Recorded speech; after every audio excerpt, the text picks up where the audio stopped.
Bonjour à tous. Ce fut tout un été. La pandémie a perturbé notre été et notre liberté habituelle. Elle a changé notre façon de voyager et de réunir. Pour certains, j'ai l'impression qu'il n'y avait pas de temps pour vraiment se détendre à cause de toutes les incertitudes liées au retour au travail cet automne. Certains d'entre vous ont même dû travailler cet été dans les centres de formation professionnelle, les centres pour adultes et les cours d'été. Je sais qu'en tant qu'enseignante au secondaire, le mois d'août est le moment où nous commençons vraiment à planifier notre année scolaire. Cependant, ce mois d'août a été très inhabituel. Je sais que bon nombre d'entre vous s'inquiètent et ne savent pas quoi s'attendre, sont en alerte, suivent de près les plans de réouverture des écoles à travers le pays et se demandent si le retour en classe serait sans danger. Lorsqu'elle a été consultée sur le scénario de réouverture en juin dernier, l'APEC a fortement recommandé des classes de taille plus petite afin d'avoir une bonne distance physique dans les salles de classe. Nous avons également recommandé un retour à 50% dans les écoles secondaires afin d'aider à réduire la taille des classes et d'avoir plus de temps avec chaque élève.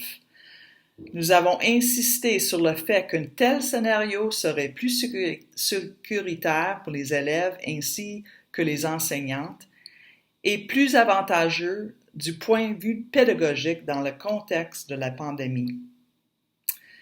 Comme vous le savez, le 10 août, le ministre de l'Éducation a annoncé quelques modifications au plan de juin pour la réouverture des écoles et a décidé d'aller de l'avant avec un retour complet de tous les élèves à l'automne.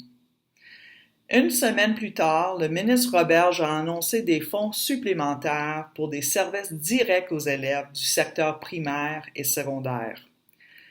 L'annonce du port de couvre-visage obligatoire à partir de 5e année du primaire semblait prometteuse. Les bulles de 6 élèves qui auraient été difficiles à gérer ont disparu et maintenant la salle de classe entière est devenue la bulle. Il n'est plus nécessaire de respecter les distances sociales à l'intérieur de la salle de classe et les couvre-visages n'y sont plus nécessaires. Ainsi, lorsque l'Agence fédérale de la santé publique du Canada a publié le guide COVID-19 pour la réouverture des écoles, il semble que les milieux intérieurs, confinés et à forte densité sont associés à un grand risque de transmission. On peut donc comprendre pourquoi les enseignantes et les enseignants ont des préoccupations. Un montant supplémentaire de 20 millions de dollars a été annoncé pour le soutien direct aux élèves. Cela ne représente qu'environ 6 000 par école. Ce n'est pas beaucoup pour le soutien aux élèves. Aucune somme n'a été annoncée pour les dépenses de COVID-19 ou pour la santé mentale. Depuis le 4 août, j'ai répondu à plus de 25 entrevues, parler au ministre de l'Éducation, contacter l'Association des comités des parents anglophones et nos partenaires dans l'éducation, toujours avec le même message. Il faut un retour en toute sécurité pour empêcher la refermeture des écoles. Des points comme une bonne ventilation, des classes plus petites, des couvre-visages obligatoires quand la distance sociale n'est pas possible, et des règles claires pour les exemptions ont été au sommet de nos discussions.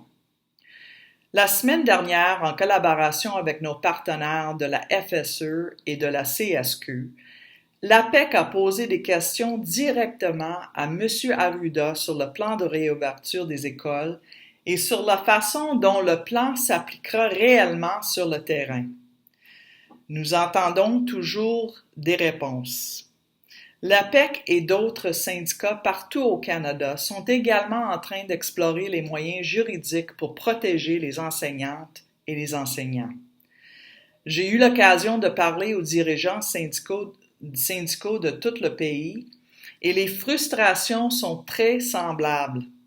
Les autorités sanitaires mettent en place des lignes directrices sans tenir compte de la réalité de la salle de classe et les syndicats se battent pour la santé et la sécurité de leurs membres. Il est extrêmement difficile de faire entendre nos voix et le gouvernement considère les syndicats comme difficiles et inflexibles. Je tiens à vous assurer que vos présidentes et présidents de syndicats locaux travaillent en étroite collaboration avec la PEC afin que votre commission scolaire mette en œuvre des mesures appropriées pour ses employés et ses élèves dans les prochains jours et les prochaines semaines. Ils posent des questions difficiles et ils font de leur mieux pour assurer que la sécurité est la priorité. Dans les jours et semaines à venir, la PEC et vos syndicats locaux auront besoin de votre précieux apport pour aider à faire connaître nos préoccupations aux autorités. Je veux que vous sachiez que nous travaillons pour vous et que nous continuerons à travailler en votre nom en faisant tout ce qui est dans notre pouvoir pour que les conditions dans lesquelles les écoles rouvriront soient les plus sécuritaires possibles pour vous et vos élèves.